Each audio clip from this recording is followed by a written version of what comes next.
Hey everyone. Hey, when you tune in, let me know please that you can hear me. That would be a great place to start. And this video today is what we've been sending out kind of invitations for about mommy guilt. So here's something I'd really love to see is if you have questions, pop them in the comment section and let me know. So the reason that I think a lot of us have mommy guilt. Hey, Amanda, welcome. Can you let me know if you can hear me?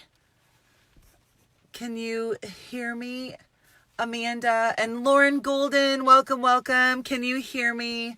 If one of you ladies can pop into the comment section that yes, you can hear me, then I'll continue on. So Amanda or Lauren, please let me know.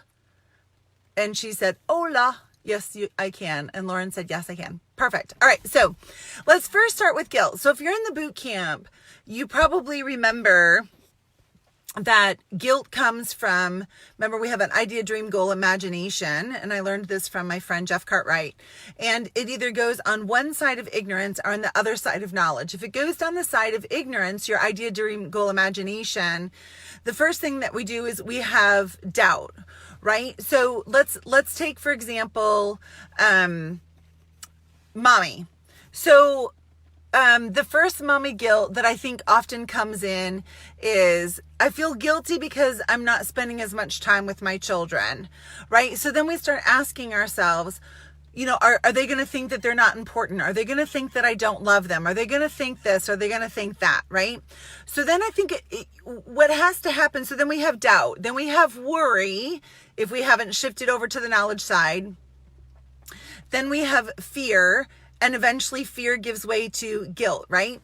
So we have to first identify for ourselves, what does it mean to be a great mom? So step number one, if you suffer from mommy guilt or you have guilt about not spending enough time with your husband or not spending enough time with other family members, is identify what equals me doing a good job.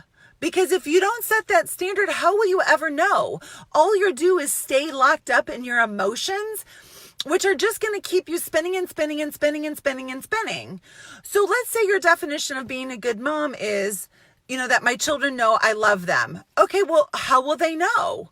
How will your children know? If they're old enough that you can have that discussion, I encourage you to ask them. Like, super simple. Hey, Samson. Hey, Micah. Tell me something. Like, how does mommy best convey to you that I love you? Ask your kids. And as soon as they can start talking and they have an ability to reason, which in my mind is about 5 or 6, you can ask them, how does mommy best show you that I love you? And let's say that, like Myra's watching and Myra has small children. So she could ask Alma and Freddie, how does mommy best show you that I love you? And if it's, you give me hugs. Okay, awesome. And how many hugs do you like a day? Now, can they necessarily identify that? Well, maybe it's that they love it when you have a hug every morning, or they love it when they come up to you and you can embrace them for a quick minute. But the most important thing is to identify and define what is it that makes things good? And this goes with your spouse too. Like, what makes your spouse know that you love them, right? Then what makes them know that they are the most important and they are of value? How do you best treat them with honor and respect? Like, I was at the Wealth Factory Soul Purpose this weekend, and one of the participants said that his family feels like he gets super focused on his work and not them. And my thought was, okay, well, how much time do they want from you being focused? Because a lot of times in our mind, we create this story of, I got to spend all this time with my family, or I got to just be focused on my family. Or when I'm home and I'm not at work, I have to be like in my kids' grill, like up in their junk. No, you don't. No, you don't. And you know what you're really creating when you do that with your children is your kids then feel like the world has to revolve around them.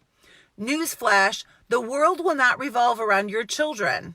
And you teaching them that the world is supposed to revolve around them, I got to tell you that you're setting them up for huge disappointment. Because if they ever get in a relationship, which all of them eventually will, if they have been taught by your actions that the world has to revolve around them, then they're going to be disappointed because the person in a relationship that they're in isn't going to have them revolve around their life. But if that's how your children have been taught that love works, oh my gosh, they're going to be so disappointed and so hurt. So it is your duty and your responsibility and your obligation to think more about your child than your own guilt. Because what we do is we keep pouring on more and more and more, thinking that's what's going to solve it. But remember, you're teaching your children how to be in a loving relationship. And if a loving relationship is only those in which we're codependent, you are teaching your kids to be unhealthy. Sorry, it's the truth. So always be thinking about, I'm setting my children up either for success or failure in the way they use their time, in the way they use their mind, in the way that they leverage their money, and the way that they leverage their emotions. Your kids do not have the capacity throughout their life to be the center of somebody else's universe. That is called codependency. And we all know that is not a healthy relationship. So Angie said, my 20-year-old is sitting right here now. He said, listening without judging. Yes, just listen. Just listen. And you know why we want to judge? Is because we think that our opinion is more important than the person we're talking to. Remember one of the key rules in the boot camp, be interested more than you're interesting. And so I encourage all of you to take this little test. And this little test is simply, am I listening in order to respond? Or am I listening because I care about that individual? So if I'm in a conversation with Lonnie, and I want to know how I can be a better coach for her, and I'm really listening because, I can get in a jab, or, I can say that, I'm not really honoring her. But if instead I'm listening, like she said, I'm going to ask my husband and see what he says. If instead I sit back and I go, hey babe, so tell me, how can I be a better wife? How can I show you in better ways that you are my priority? What does that have to look like? And I'll give you an example from my marriage. My husband likes me to stay in bed with him until he's ready to wake up. He likes to get up between at about 6:30. Me, I like to be up between 3:30 and 4 a.m. It's just the way that I am. I really love getting up between 3:30 and 4. Now, I can either choose every morning, do I honor him in small ways, or do I get up? And there has to be a compromise in there. He also has to understand, I like to get up. And so we have that conversation. He also, there's certain things, he likes to spend every minute together when he's not at work. I'm so blessed as a wife that he really and truly loves that. This weekend, he has an opportunity to go fishing with a bunch of his friends, or to be an epic fishing trip. And he's like, no, I want to be with you instead. I feel incredibly blessed that he does that. So it's really important that if you are going to ask your family members as well, how can I improve in this? Listen. And with that, you also have to, and Dina says, you're lucky. You're right. But you know what I also do is that I often have to put aside how I like to do things because he likes to do things different. I just have to decide, what is it that I really want? What is it that I really want? If I really want to be, the object of my husband's time and affection, then I have to take inventory as well of, am I giving him that time and affection? So it's a two-way street. He loves to work in the garage and have me sitting there with him. Just about drives me crazy, to be honest with you. But I just figure out, all right, how can I do that and still have my needs met? So I'm, working on my computer or doing squats or doing something like that so that we can both be healthy. So let's go back to mommy guilt. So here's another thing that I see women often doing is You think that it's bad to teach your kids to entertain themselves and or to help you with chores. Again, keep in your mind, you are raising adults. You are not raising children. So if your intention is your children to be able to stand on their own 2 feet, I often hear chiropractic women saying, oh yeah, I want to raise strong kids. I want to raise independent kids. I want to raise kids who are confident. Can I tell you, they're not growing in their confidence because you do everything for them. When we give our kids responsibility, their confidence grows. Now, are they going to wash the dishes just like you? Eventually. But for right now, teach them and hold them to a standard. If they don't do it right, correct them and teach them how to do it properly. So this idea of when you get home from the office, that now all of the chores around the house are your responsibility, you are raising brats. Sorry, it's the truth. Hey, look, there's Trisha Pope. We went to high school together. Actually, we grew up together. It's good to see you, Trisha. And Jill Thompson says she's going to summer camp. I'll see you next week, Jill. Please make sure that you join us at the Boot Camp Mansion on Thursday night. One of my boot campers, Amira, if you can drop that link in there for Jill so she can join up with us, that would be great. All right, so chores. Even like teaching your kids that they can play on their own, or teaching your kids, one of the things that I did is I found that like when you open the dishwasher, it's the perfect height for little ones. So putting like measuring cups or things like that and teaching them to stack measuring cups or teaching them how to put them away. Your kids can do a lot more than you think that they can. And I know some of you are like, oh, it just takes more time to have them involved. Time compared to what? To the fact that you're raising adults. So by the time they're 18, what do they need to learn in order to stand on their own 2 feet? What do they need to learn so that when they're in junior high and high school, they're making great decisions without you being present? Have you thought about that? What will teach them to make great decisions? It's watching you make great decisions for them. Like this concept, I hate to break it to you, of teenagers sleeping in till 11, 12, 1 o'clock in the afternoon. Are you kidding me? Like, that's really setting them up for success. Let's see you wake up at 11, 12, or 1 o'clock in the afternoon, and how successful are you going to be in business? So please, part of overcoming the mommy guilt is if you have this lens by which you're training your kids that you are raising adults and what is going to be necessary in their life when they're 14, 16, and 18 years old. That's what you have to train when they're young. So many of you know, my kids have been financially independent since they were graduated from high school. Samson put himself through college. We did not pay for any of his college. We didn't pay for his room and board. We didn't pay for his books. We paid for his health insurance, his cell phone bill, and his insurance on his vehicle. He paid for everything else and graduated from college, no debt. Micah has paid for everything except her own health insurance since she was 17 years old. Oh my gosh, I couldn't do that. Why? You know how much self-confidence my kids have and knowing that they can take care of themselves? Like, yes, I'm always here for them, but the two of them can stand on their own 2 feet. And that breeds so much self-confidence.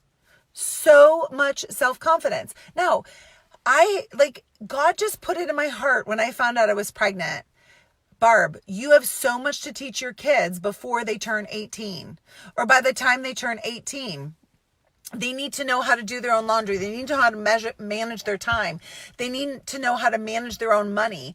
Mike is 17, is 21 years old, has a credit score of 760 and no debt. Pretty freaking amazing, and money in the bank. Samson is going to be 24. I don't remember what his credit score is. Has paid for his own college, has no debt. His wife had a small loan. He paid that off after they got married. They're living on their own. Like, you can do that too, but you have to have the mindset that you're going to start training that when your kids are young. So if you're having guilt, ask yourself, what am I having guilt over? Is it I don't spend enough time with my kids? Okay, well, how much time? If it's, you know what, I'm just like always on edge with my children. Get help. Get help. It's not fair. I take it from me. Been there, done that. Like I would be so frustrated at home because I really didn't know what to do in my business to earn income quickly, right? In the time that I'm there. Here's the other thing. Only do work at work. When you're at work, be 1,000% obsessed with your career. There are very few emergencies, so please don't treat your cell phone like it's an emergency line. When you're at the office, focus on making every minute count when you're at the office. So that means you're not paying your bills, you're not doing personal stuff when you're at the office. So when you're home, don't do office work. And if you know what leads to the best results when you're at the office and you have taken care of that, you've gotten 50 points on your daily success sheet. You had a maxed out schedule. And if you didn't have a maxed out schedule, you were leveraging your no white spaces. Like my rule was, if I'm going to be away from my family, I'm making money. And that's why too, when I'm gone and I'm on the road, I'm intense because I made a commitment to myself. If I'm away from my family, I am making money. So there's 100% intensity when I am home so that I can be truthful to myself, that I don't have to break promises to myself or my family. When I'm with my family, they are my priority, not all of you. It's so that when I am focused on serving all of you, I can be at 100%. So please, with mommy guilt, define what it means to be mommy, to have mommy guilt. What do you feel guilty of? And what then causes you to make that shift? A lot of it is just, we have the habit of feeling guilty as mothers. Why? What is it serving? Go deep and ask yourself those questions. And I'll tell you that the meet and mingle, the meet and mastermind that we're doing in Miami for Chiro Sushi Summer Camp, I'm going to be grabbing some really cool things that I learned at Soul Purpose at the Well Factory last weekend and bringing those to this. So if you want to really take your game higher, I encourage you to be there. If you're not going to be in Miami with us, then the next place would be July 13th at Sherman College for the Divas and Goddesses of Chiropractic Give Back. In August, I'm doing a mastermind in Atlanta before Matthew Loop's Social Media Revenue Summit. That's another time to catch the tribe and I and to be able to dive deeper. October the 12th in Chicago, Alok Trivedi and I are doing a deep dive into mastering fear. And I'm going to be teaching you stuff about how do you go deep and really knowing who you are. So it's not that we have to discover who we are. It's we have to remember who we are. Who are we? Like, what was that? The way in which we operated as a child when we didn't have fear, when we didn't worry about what other people thought about us. Like there's been a part of all of our journey where we just did things because that's what came out of our heart. And so I want to help you remember who that woman, who that man was. And then, of course, October the 26th is the Women's Chiropractic Leadership Summit. I've already signed a contract with Mike Michalowicz, who is the author of Profit First. He is the author of Profit First, Clockwork, Pumpkin Plan, Surge. He is going to be our keynote speaker there. So I highly, highly recommend you mark that on your calendar, October the 26th. There is also a limited seating VIP reception after the summit. Men, you're going to be invited to do that.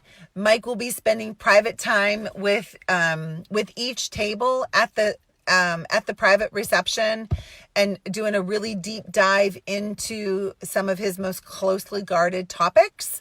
That will be at the VIP reception. Boot campers, you'll have an opportunity to grab those tickets first. One more announcement is that the boot camp membership is closing at the end of June. So if you've been on the fence joining us, I don't know why, but let's talk about if the boot camp is a great fit for you. If it is, I'll offer you a spot in the boot camp. If it's not, I promise you, I'll tell you who else can help you.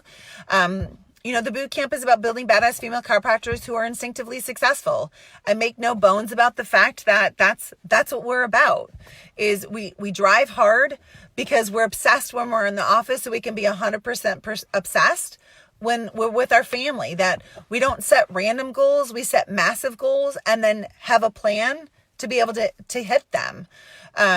We don't do anything like realistic, because who wants to live average? That's so boring. And the average street, honestly, is completely full. It's the last street that we want to be on.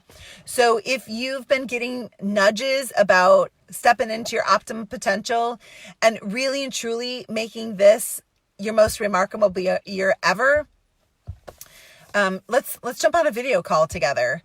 I firmly believe that if coaching isn't personal, it's not coaching. So our very first call, it's going to be coaching. And I'll even ask your permission to, hey, if I see something I can call you out on with some tough love, do I have your permission?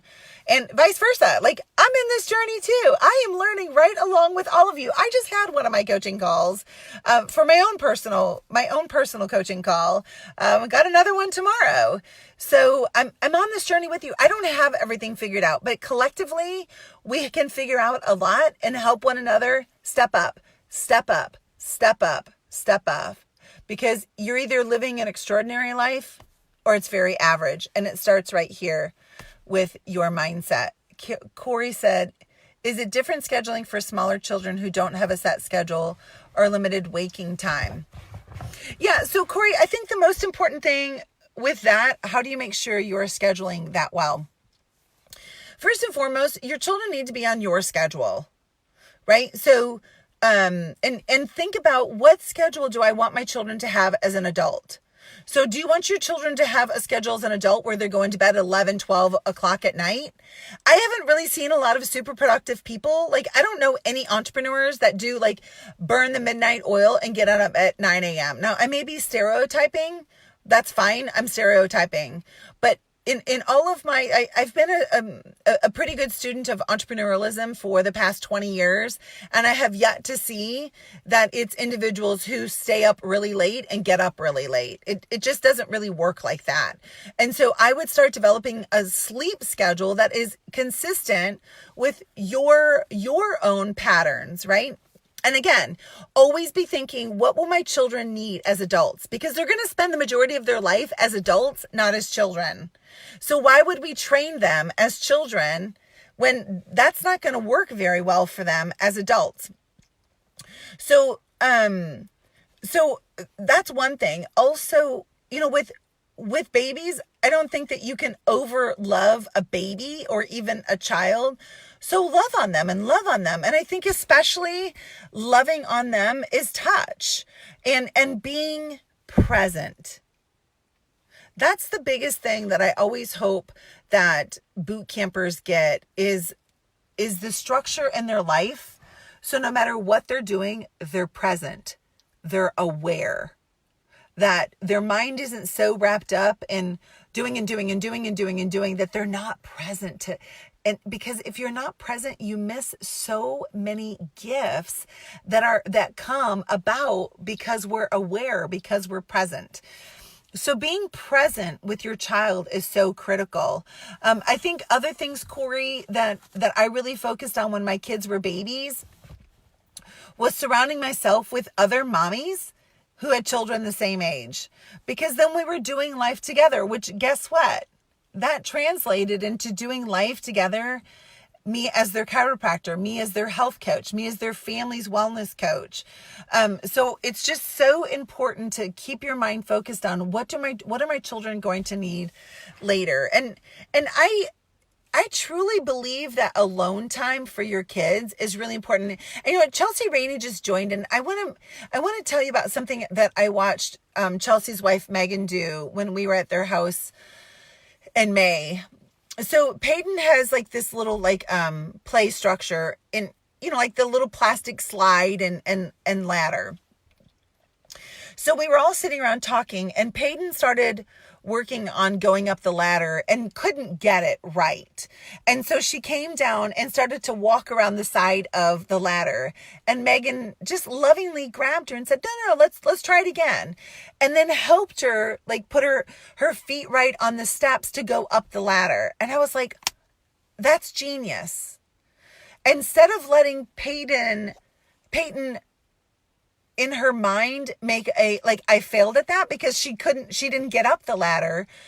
Megan was so present, it's going to choke me up, was so present in that morning that she saw that Peyton didn't do it and then took the time to make it that she could successfully achieve that she now learned, how do I go up a ladder? And that's being present. That's being present. Now, does that mean you always have to be the helicopter parent and over your child? No. But in those moments when you're with your kids, if you make it quality time, you won't miss those opportunities to teach, those opportunities to love, those opportunities to expand. And what that requires is that we have defined levels in our life. Again, what does it mean to be a great mom? What is it what do I want my kids to do? What does it mean to be an awesome entrepreneur? What levels, define those things in your life so you can achieve them and either know, am I above or am I below? My call today with Matthew Loop was, teach me more about understanding metrics. So when I get these numbers, what do they mean? Because I could look at it and be like, oh, I'm great. But if I haven't defined what is good, what is bad, what needs to improve, what's working well, how do we know? So from this Facebook Live, please define, what does guilt mean to you? When do you have mommy guilt? When do you have relationship guilt? When do you have practice guilt? And then take personal responsibility to set a plan to either improve it or keep it going. I hope this was helpful. Will you please do me a favor? I don't know the mommies and daddies that you know. Will you please take just a few minutes and share this with them? Either share it as a personal message or share it to their page so that all of us collectively can dump this subluxation called guilt and do a better job. So, hey, Heather, thanks for joining. So God bless you all. Have a wonderful day. And if you're in the boot camp, I'll see you on the inside. Bye.